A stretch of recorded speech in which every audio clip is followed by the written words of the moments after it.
Om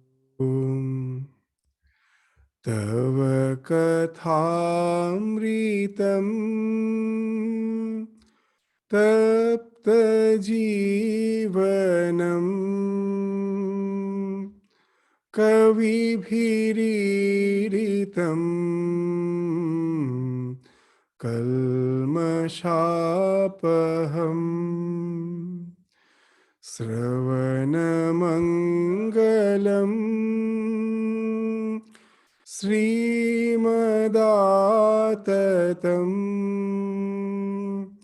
Bhuvi Grananti Ye Bhurida Jana.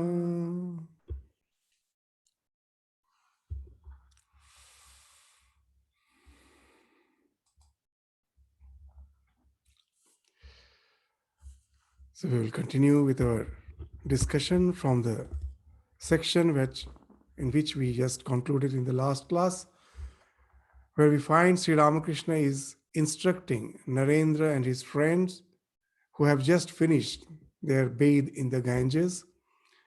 And the master is asking them, go to the Panchavati and meditate there under the banyan tree.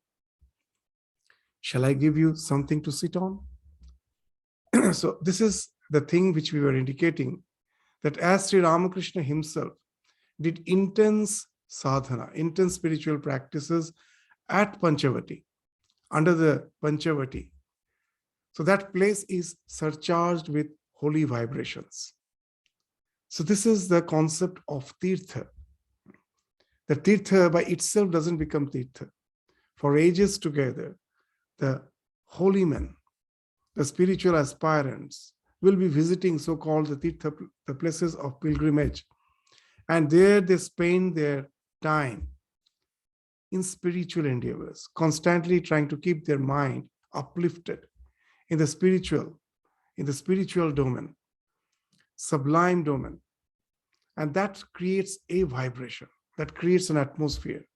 And that's why we find that even when we are most probably not in a very devotional or spiritual mood, but the moment we go to a shrine, a temple, where all the people visit to pay their worship, to pay their reverence to the Lord there, that place is so surcharged with the divine vibration that we immediately find our mind gets transformed.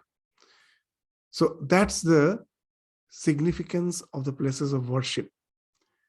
So what to speak of Panchavati, where Sri Ramakrishna attained the divine illumination. So his intense sadhana under the Panchavati has created that atmosphere of holy vibrations there.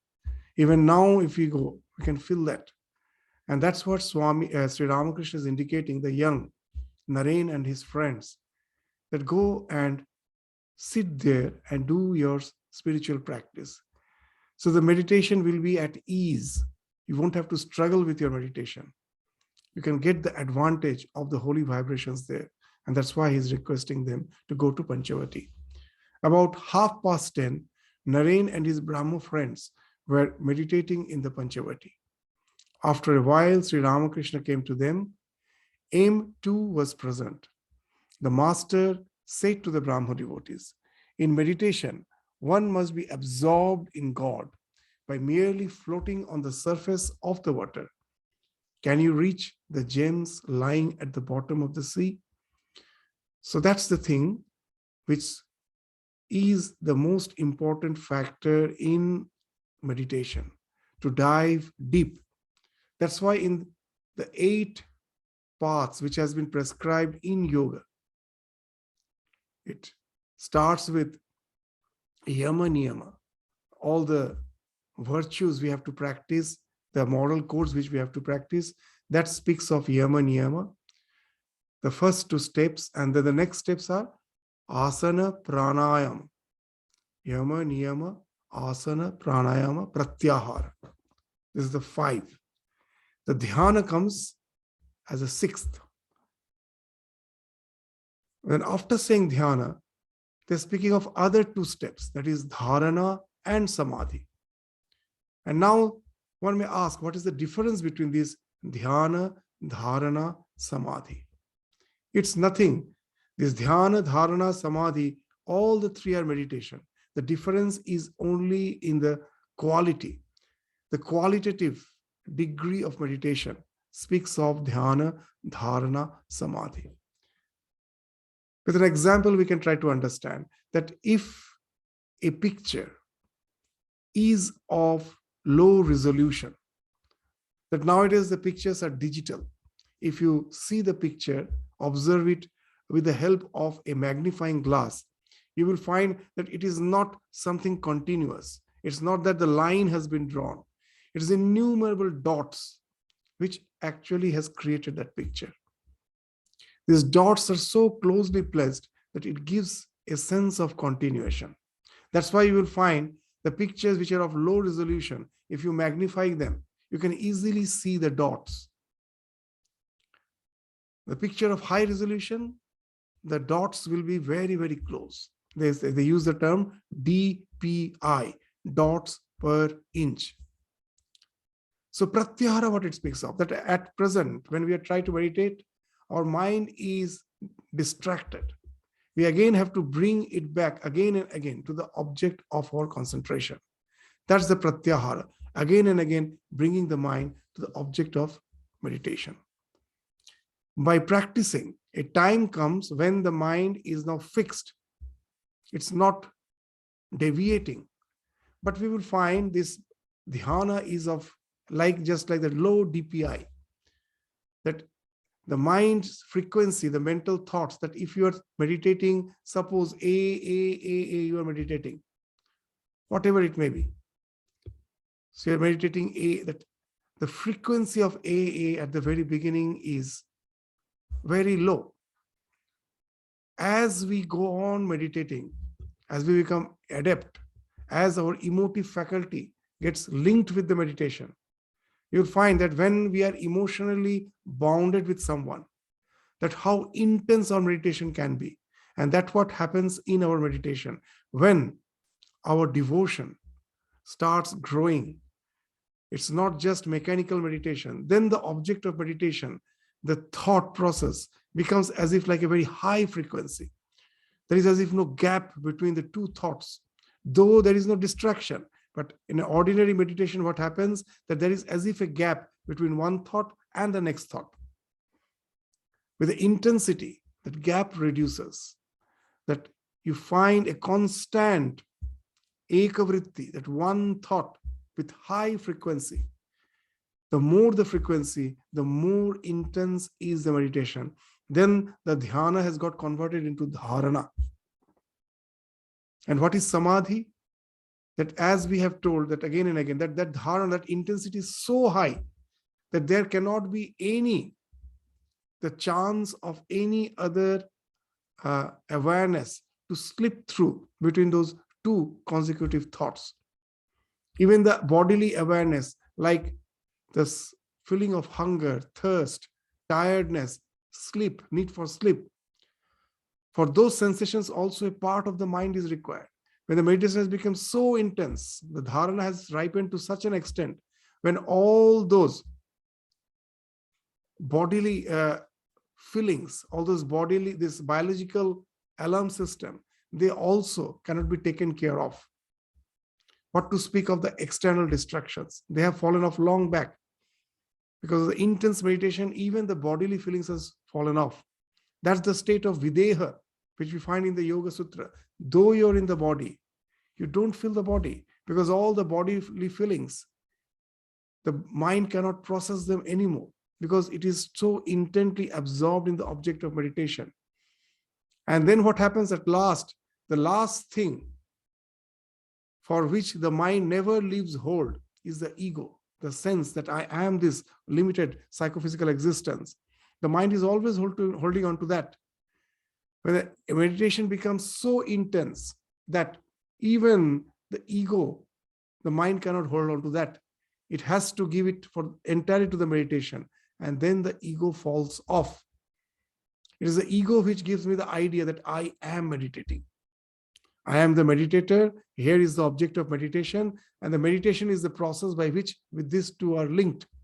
I am linked with the object of meditation through the process of meditation. Dhyana, dhyata, dheya. How nicely the samadhi has been described as the collapse of this triad. You become as if one with the object of meditation. And that's the state of samadhi, the ultimate state. When you become one with the object of meditation, whatever may be the object of meditation, what the object of meditation is not the important thing. The important thing is whatever may be the object of meditation, the ego has fallen off. You have as if created a hole in the wall of ego. And now the mind, the moment the ego falls off, the mind immediately identifies with the absolute reality. So anything can take us there. So this speaks of intensity of our meditation, the quality of our meditation. Many of us are just quite happy with the meditation which helps us to just somehow relax or to get rid of our this inordinate attachments and distractions. I feel with light, calm, at bliss, I'm happy. But that is as if like floating in the surface. Unless the tremendous devotion is there, the tremendous intensity of devotion is there, we can never dive deep into this is as if the bottom of the sea, or the bottom of the sea where the gems are lying. That's what Sri Ramakrishna is saying. So here, like that's why Sri Ramakrishna again and again he's saying that he saw in the Brahma Samaj, the meditation is fixed. They will ask them that after the prayers, the one who is conducting the prayer will say, close your eyes, meditate, maybe at the most for 5 minutes, 10 minutes, 15 minutes, and the meditation is over. So that's why, and that 15 minutes also, how we are meditating, no one knows, because we find Sri Ramakrishna once visited a Brahma prayer where Keshav Chandra Sen, the founder of Brahma Samaj, was meditating along with the other members. Sri Ramakrishna, seeing them, could as if scan their mind.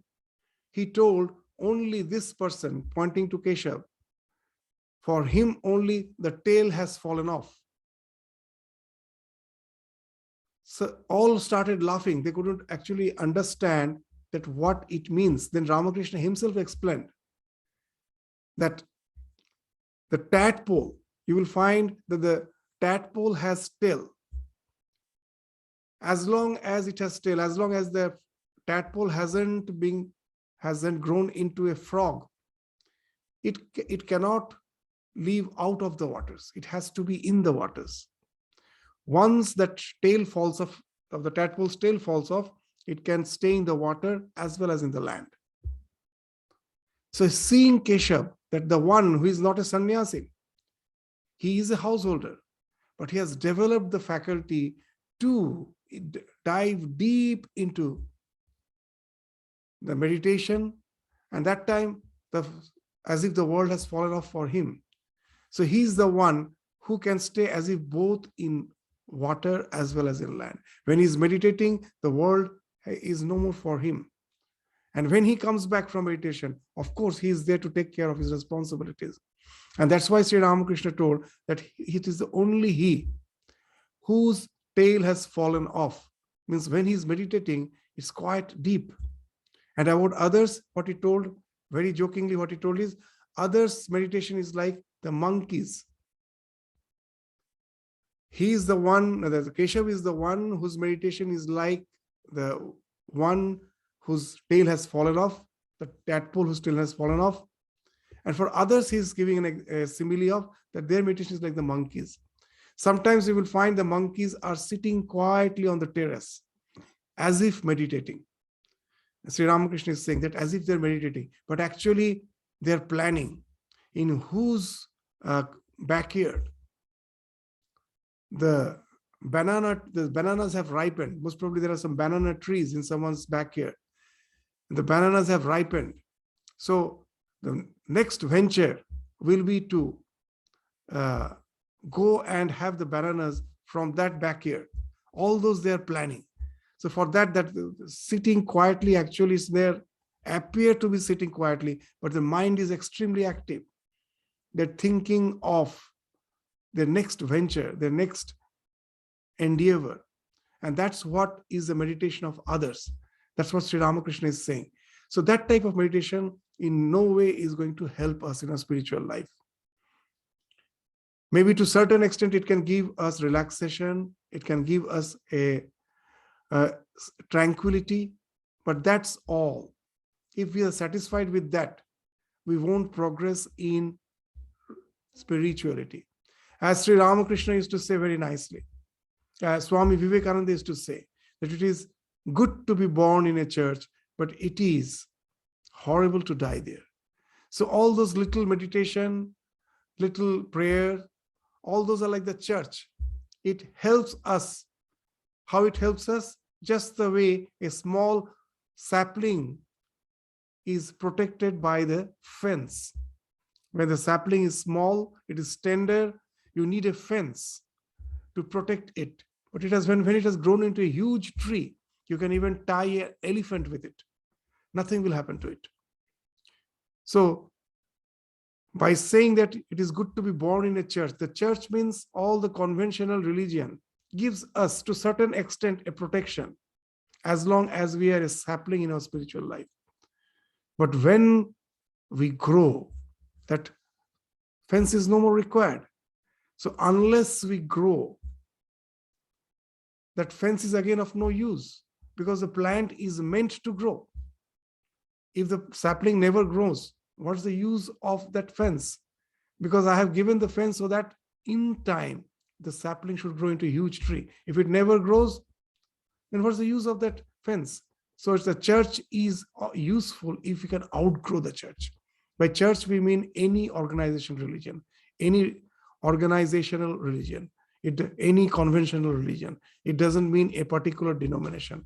So any organized religion, any religion which helps us to bind us with some prayers, with some rudimentary form of meditation, with some ritualistic worship is good.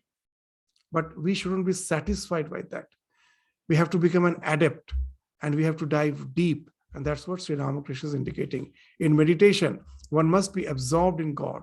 By merely floating on the surface of the water, can you reach the gems lying at the bottom of the sea? Narendra and his friends came down from their seats on the raised platform of the Panchavati and stood near the master. He returned to his room with them. The master continued, when you plunge in the water of the ocean, you may be attacked by alligators, but they won't touch you if your body is smeared with turmeric.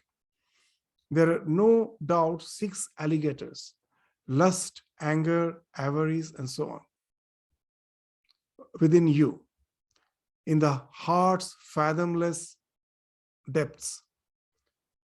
But protect yourself with the turmeric of discrimination and renunciation, and they won't touch you.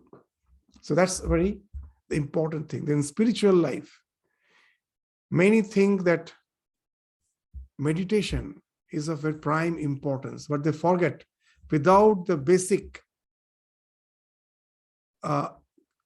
molding of the character, without the basic integrity of the character, meditation won't be of much help. Actually, it can be detrimental. It can be dangerous, because we forget when we are practicing meditation, we are sharpening our intellect. If you are meditating on the particular aspect of the divine, one of the most important aspect of meditation is visualization. You're visualizing the deity. You become an adept in visualizing the deity. And we forget that you are becoming an adept in concentrating, focusing the mind, in visualizing, you're becoming an adept. So now if you don't take care of your moral side, the visualizations related to all the sensual things, that also gets intensified. The one who is an adept in meditation, they can be highly sensuous. because they have developed the faculty of visualization and focus, which, if not directed only to the sublime spiritual aspects and somehow gets directed to the so-called sensual pursuits, it can lead to tremendous attachment, because you have developed the faculty of visualization, of focus, and now that is being used to visualize the worldly things, to focus on the worldly things. And that focus being very, very intent can really make you highly attached. And that's the danger. That's why they say that in the ocean, when you have plunged, and you have plunged without proper vairagya, proper dispassion, renunciation, then know it for certain there are alligators. As very nicely Shankaracharya says, the alligators, what they do? Apata vairagyavato. Those who have an apparent renunciation. The renunciation is not very strong. So such mumukshun, apata vairagyavata mumukshun, an aspirant, mumukshu means an aspirant, whose vairagya is apparent. It's not real, deep. And with that type of renunciation, apata vairagya, Sri Ramakrishna used to say markat vairagya. With that type of vairagya, when one tries to plunge in the ocean of samsara, of sadhana, then what happens? Bhavabdi parang pratiyatum udyaman ashagraha majyate antarale. Know it for certain. There are alligators. The same, what Sri Ramakrishna is saying. There's the same thing Shankaracharya is saying in Viveka Chudamani. So graha is the alligator. Asharup graha. All the desire, the graha in the form of desires, they are hiding in the deep waters. What they will do? Niguiha kanthe vinivartya vegat. They will catch hold of you and will forcibly pull you down. This pull into the deep waters. So those seekers after realization, those seekers for liberation, who have got only apparent dispassion and are trying to cross the ocean of this samsara, you know it for certain, the alligators of hankering, of desires, they will catch hold of you by your throat and violently snatch you just deep into the waters. That's what this sloka of the Viveka Chudamani speaks of. And the same thing Sri Ramakrishna is saying. Know it for certain. This desire in the form of lust, anger, avarice, they're going to pull you down. So when that it's generally believed that if you smear yourself with turmeric, even if the alligators are there in the water, they're repelled by the turmeric. So this turmeric acts as a protection. They won't allow the alligators to predate on you, to attack you. And what's the turmeric in spiritual life? That's the discrimination and renunciation. Viveka vairagya. Discrimination. That constantly this idea should be there in the mind. God alone is real. Everything is just temporary. That is the discrimination. Brahma Satya Jagan Mithya. Mithya means that which has no permanent existence. It exists just for the time being. It's a flow. The reality is God. He is, He was, He will be. I have to be aligned with Him. I have to associate myself with Him. That's the discrimination. Once the discrimination is strong, it's bound to follow by renunciation. If I know the world is not something which is going to be with me through eternity, why should I be hankering after it? Anything which is bound to flow off, why should we be attached to it? Because I can never hold on to something which is flowing. So renunciation is bound to come if there is discrimination. And when these two are there, they act like the turmeric. They won't allow the alligators in the form of lust, anger, avarice to pull you down, drag you down into the deep waters of samsara. So that's what Sri Ramakrishna is saying. When you plunge in the water of the ocean, you may be attacked by alligators, but they won't touch you if your body is smeared with turmeric. There are no doubt 6 alligators: lust, anger, avarice, and so on within you, in the heart's fathomless depths. But protect yourself with the turmeric of discrimination and renunciation, and they won't touch you. What can you achieve by mere lecturing and scholarship without discrimination and dispassion?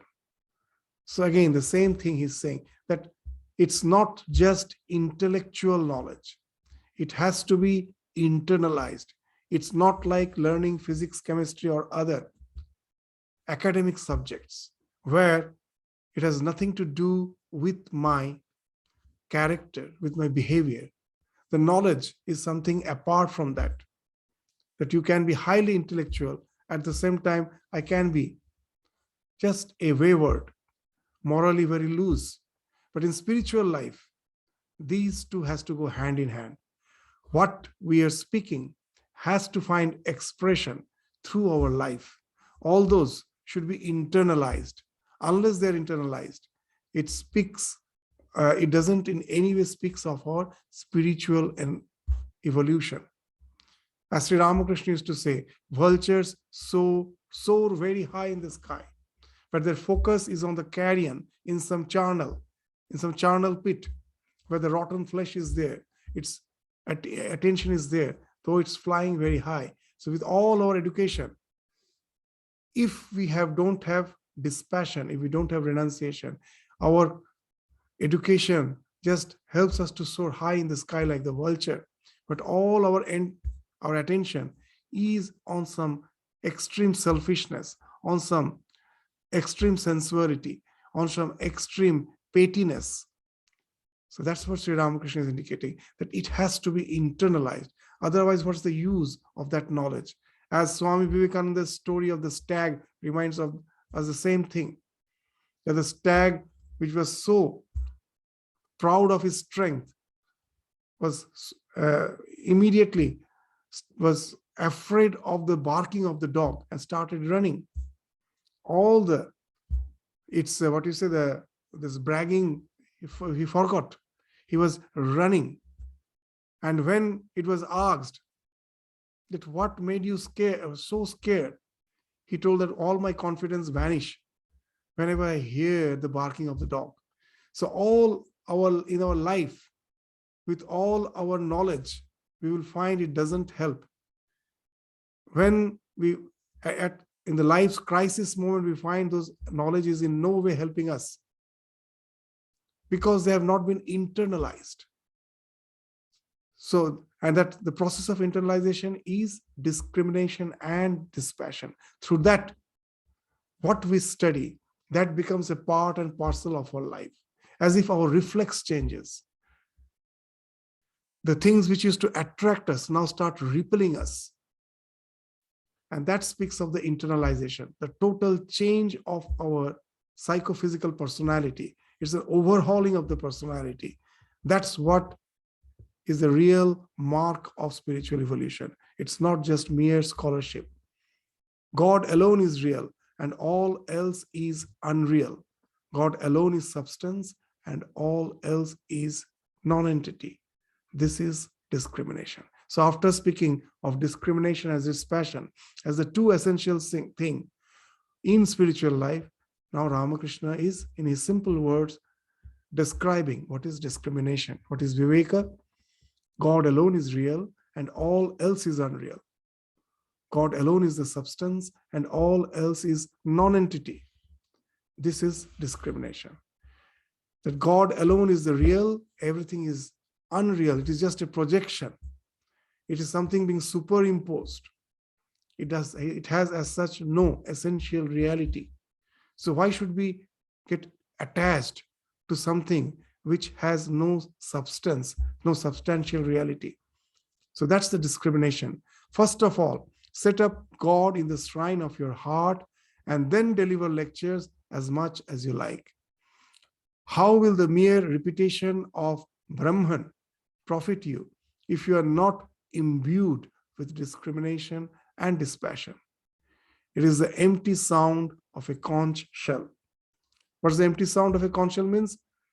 That it has no realization. I am saying Brahman, but Brahman means what?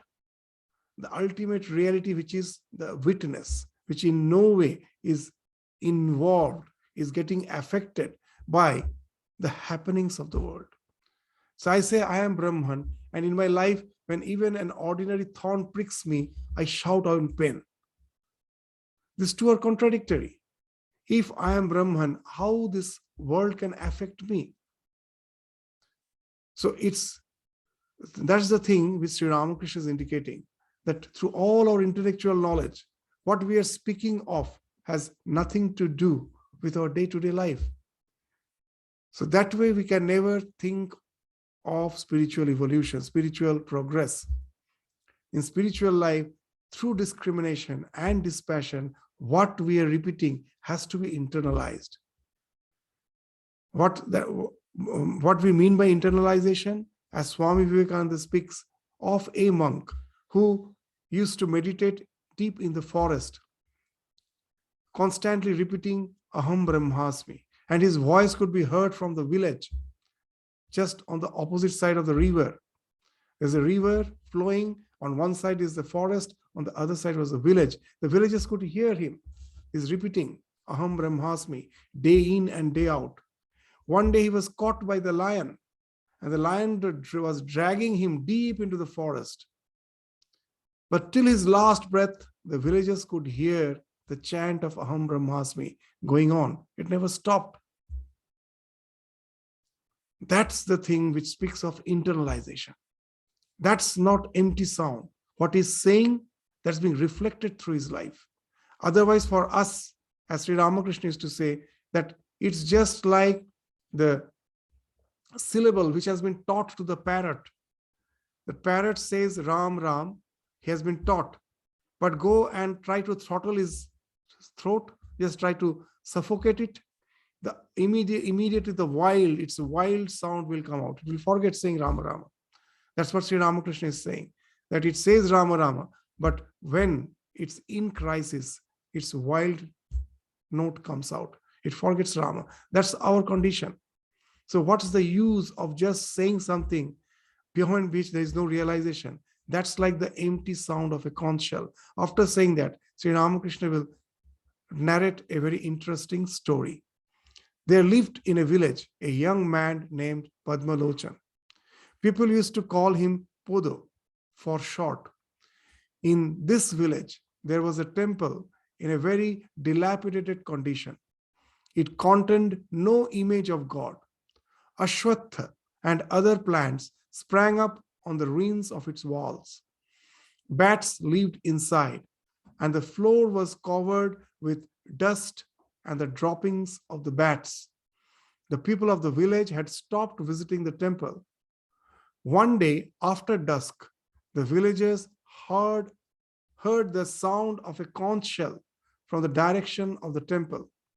They thought perhaps someone had installed an image in the shrine and was performing the evening worship. One of them softly opened the door and saw Padmalochan standing in a corner, blowing the conch. No image had been set up. The temple hadn't been swept or washed, and filth and dirt lay everywhere. Then he shouted to Podo, "You have set up no image here within the shrine, O fool. Blowing the conch, you simply make confusion, worse confounded. Day and night, 11 bats scream there incessantly." So what is this 11 bats, sir? The 5 Gyanendriyas, the 5 organs of perception, the 5 Karmendriyas, the 5 organs of action, and the mind. So these are the 11 bats, which is making this temple filthy, where the image has not been installed. The image has not been installed in the temple of this body, and in the sanctum sanctorum of the heart, it has not been installed. Just we read a few scriptures and we go on, just simply discussing on it. We are just go on giving lectures on it. But the senses, the mind are not in control. They are just making this temple dirty constantly with filth. So all these shoutings, all this blowing of the conch shell is empty. The villagers thought that most probably the deity has been installed, but it has not been installed. So these are all empty sounds. So that's what Sri Ramakrishna is saying, that there is no use in merely making a noise if you want to establish the deity in the shrine of your heart, if you want to realize God. First of all, purify the mind. In the pure heart, God takes his seat. One cannot bring the holy image into the temple if the droppings of the bats are all around. The 11 bats are our 11 organs, 5 of action, 5 of perception, and the mind. First of all, invoke the deity and then give lectures to your heart's content. First of all, dive deep, plunge to the bottom, and gather up the gems. Then you may do other things. But nobody wants to plunge. People are without spiritual discipline and prayer, without renunciation and dispassion. They learn a few words and immediately start to deliver lectures. It is difficult to teach others. Only if a man gets a command from God after realizing him is he entitled to teach. So you have to understand the background in which Sri Ramakrishna is speaking those words. It's those days where in Calcutta, these various religious movements have popped up. And in the name of religion, everywhere, it was just this lectures, congregations, and lectures, all trying to interpret the scriptures in their own way. It has created as if a terrible noise. And that's what Sri Ramakrishna is saying. No one is intently practicing spirituality. It has just become a profession. And people are just happy in discussing what is written in the scriptures, giving lectures. No one is having the intention to dive deep. So on that background, Sri Ramakrishna is speaking this word. Thus conversing, the master came to the west end of the veranda and stood by his side. Sri Ramakrishna had repeated again and again that God cannot be realized without discrimination and renunciation. This made M extremely worried. He had married and was then a young man of 28, educated in college in the Western way. Having a sense of duty, he asked himself, do discrimination and dispassion mean giving up woman and gold?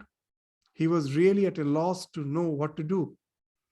M to the master, what should one do if one's wife says, you are neglecting me, I shall commit suicide? Now, Sri Ramakrishna's reply is really very serious. Master, in a serious tone, what he's saying, give up such a wife if she proves an obstacle in the way of spiritual life. Let her commit suicide or anything else she likes. The wife that hampers her husband's spiritual life is an ungodly wife. In Bengali, avidya. This avidya samsar. Avidya stri, ungodly wife. So now we may find that as if Sri Ramakrishna is extremely stern, but what he is saying is something which we have to reflect on. That here Sri Ramakrishna, we'll find he is not encouraging any householder to renounce the family life. In some other context, we will find that if he finds a householder is not, in the name of renunciation, is not taking care of his family, he is admonishing them very severely. So in the name of religion, just to relinquish your duties as a family person, he's never in any way encouraging that. But at the same time, a householder, after taking care of his household responsibilities, if he wants to develop dispassion, detachment, and practice devotion, and now the family comes on the way, then Sri Ramakrishna is very stern. That the family is not meant just for enjoyment. Family is actually a responsibility, where the family is there for the next generation. to be nurtured, taken care of, so that they also grow and become a productive human being, one who is responsible, one who has this developed the sense of this spirituality. So family is the place to nurture. It's not the place of enjoyment. If anyone thinks that enjoyment is the goal, know it for certain, it is bound to end up in unnecessary strife and tension, because it is the place where all the selfish beings have somehow came together, all thinking of their own pleasure. That wherever this pleasure seeking is there, it is going to end up in strife and tension. So that's the thing we will find in the words of Ramakrishna, that you are not, I'm not saying you that you go away from the family, you're staying in the family. The responsibilities which has to be taken care of in the family, you're taking care of. You're sustaining the family. After that, if someone is saying that you are not taking care of me, then you do have the right to say that you can do whatever you want. But as in the present days we say that I have my own space, even in the present day family. If someone, even your family member is trying to interfere too much in your space, then we, in the present day, even from the government legal point of view, we will say it is an abuse. It's an abuse. So that's the thing which Sri Ramakrishna is saying. It's not that he's saying don't take care of family. Take care of it, but you do have your own space for your own spiritual life. And you have the right to maintain that space. There shouldn't be any intrusion there. Because after all, family, as we are saying repeatedly, is not just mere place of enjoyment. It's a place for security, support, sustenance of its members, especially of the young ones. Once that is taken care of, one do have the right to have his or her own space, even within the family. As Sri Ramakrishna, when someone is to say that I want to renounce the family life, he has already entered the householder's life, he is married. Sri Ramakrishna is to say, why do you want to renounce? It is to stay in with the family is just like staying in the fort. Not in a pleasure garden, in a fort, which gives you protection, which gives you sustenance, which gives you support, which gives you security. So it's a fort. Use it that way. Then it's okay. But if someone says just because that we being married and that I need too much of your attention, and if you don't give me, I'm going to commit suicide, Sri Ramakrishna's turn. That this is an ungodly wife. That the wife that hampers her husband's spiritual life is an ungodly wife. Give up such a wife if she proves an obstacle in the way of spiritual life. Let her commit suicide or anything else she likes. That's how stern Sri Ramakrishna is. Immersed in deep thought, M stood leaning against the wall. Narendra and the other devotees remained silent a few minutes. The master exchanged several words with them. Then suddenly going to M, he whispered in his ear, but if a man has sincere love for God, then all come under his control. The king, wicked persons, and his wife. Sincere love of God on the husband's part may eventually help the wife to lead a spiritual life. If the husband is good, then through the grace of God, the wife may also follow his example. So this is a very interesting thing. In this life, know it for certain, what you want, you're bound to get. Now the question is, do we really want? Before saying that the external circumstances is disturbing me, let us dive deep within ourselves to find out the answer. Do we really want? If we have intense desire for anything, the plan of the universe is such, the entire nature will conspire to fulfill your desire. Sri Ramakrishna in some other place gives a very wonderful example that your desire is bound to be fulfilled if it is very intense. The plan of the nature is such. You see, saying what is that example? That a person's son was about to die. In some other context, he's saying this story.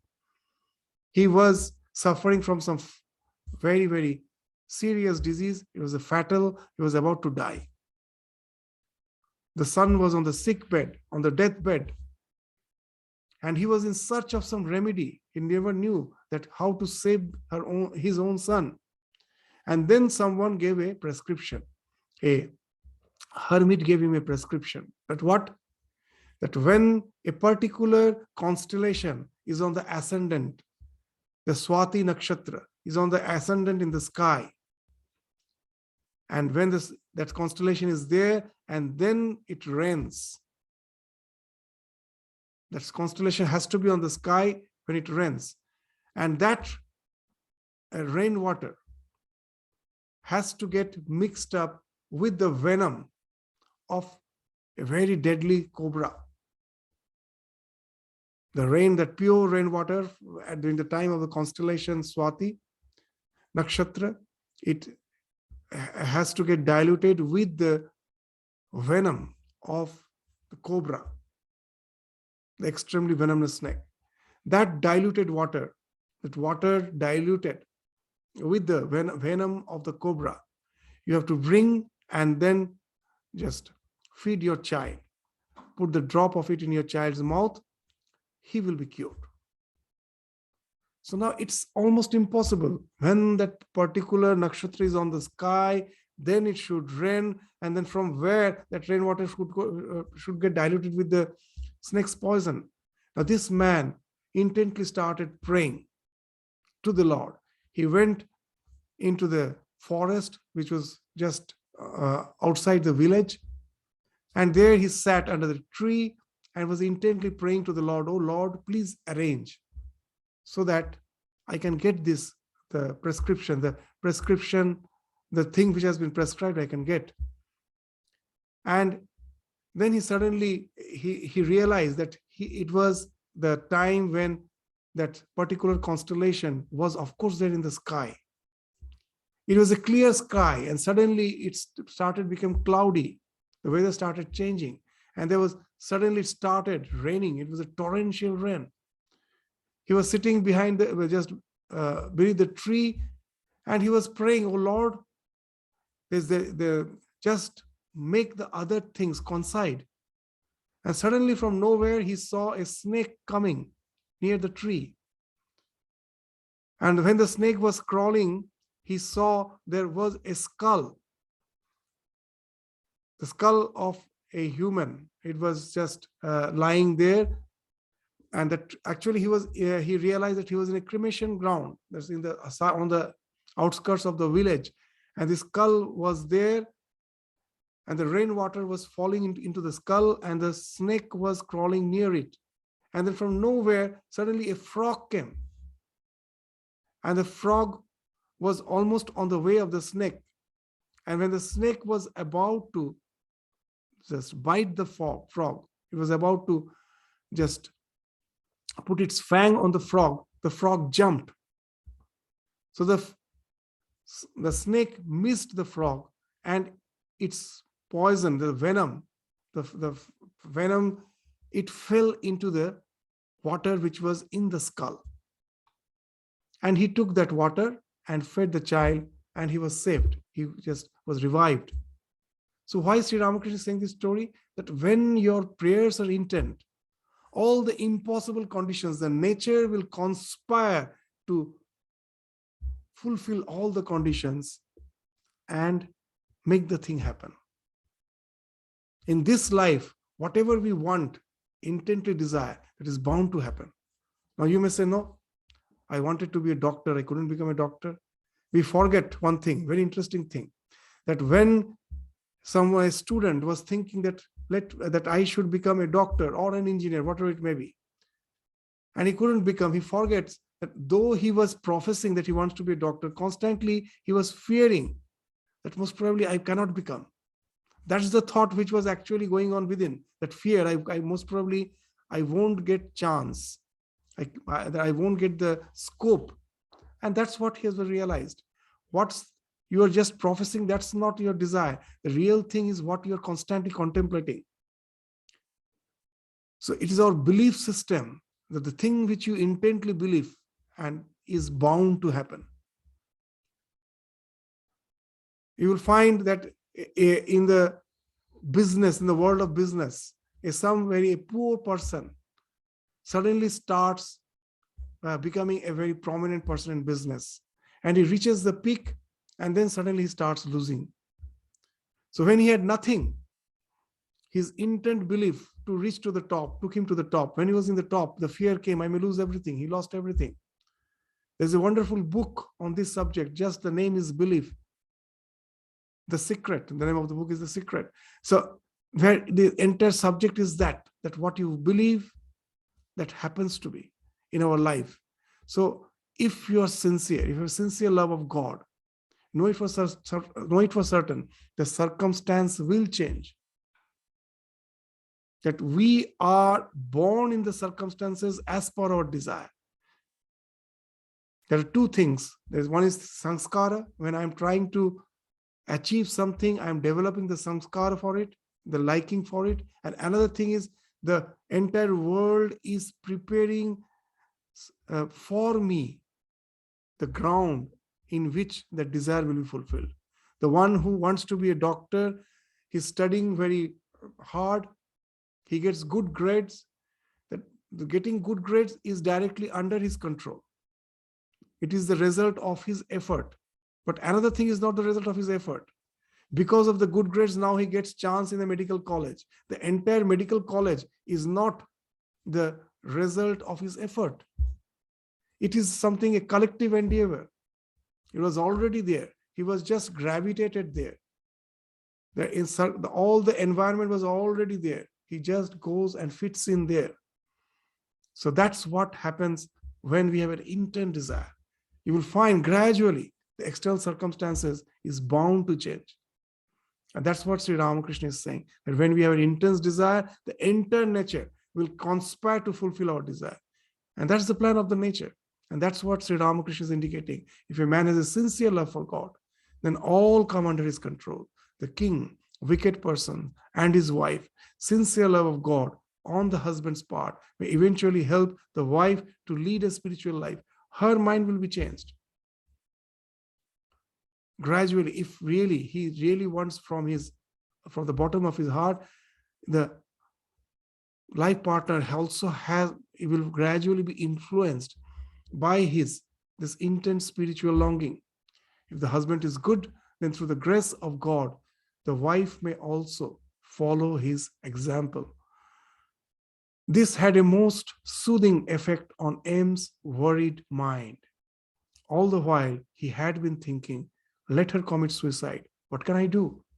M to the master, the world is a terrible place indeed. Master to the devotees.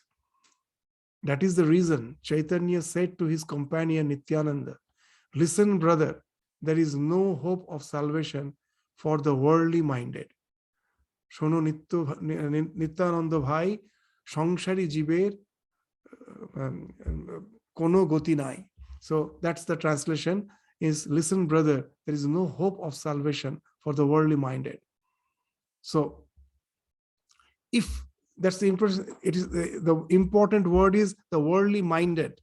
It's not that one who is in samsara. That one can be in the world, but he should not get drenched by the world. Just as the scriptures, they speak of the lotus leaf. It is in water, but it never gets drenched by the water. Water just simply falls off it. It's always dry. But if we are worldly minded, then all our spiritual practices is just like rowing a boat without raising the anchor. So there cannot be any progress. If I'm anchored and I'm rowing my boat, how can I progress? So a drunkard was rowing the boat throughout the night. Throughout the night he was rowing, and in the morning he found he's in the same place, and then he realized he forgot to pick up the anchor. And that's what, drunk with the worldliness, we go on rowing the boat in the name of spiritual practices, only to realize we have not removed the anchor, we have not released the anchor. We are anchored with all our desires. How can this type of this state of our existence can lead to in any way emancipation? That's what Sri Ramakrishna is saying, that unless, that's the entire topic you will find is rotating around these two things, viveka, vairagya and abhyasa. We have to practice repeating the name of Lord, meditating, that is abhyasa. But that abhyasa should be complemented by this vairagya, detachment. Otherwise, it is just like rowing the boat without raising the anchor. And that's what Sri Ramakrishna is saying. So we will continue with the discussion. It's a discussion which we will find is applicable to us all in our, as per our spiritual life is concerned. So we will continue with it again in the next class. With this, we stop our discussion today. Thank you all. Namaskar.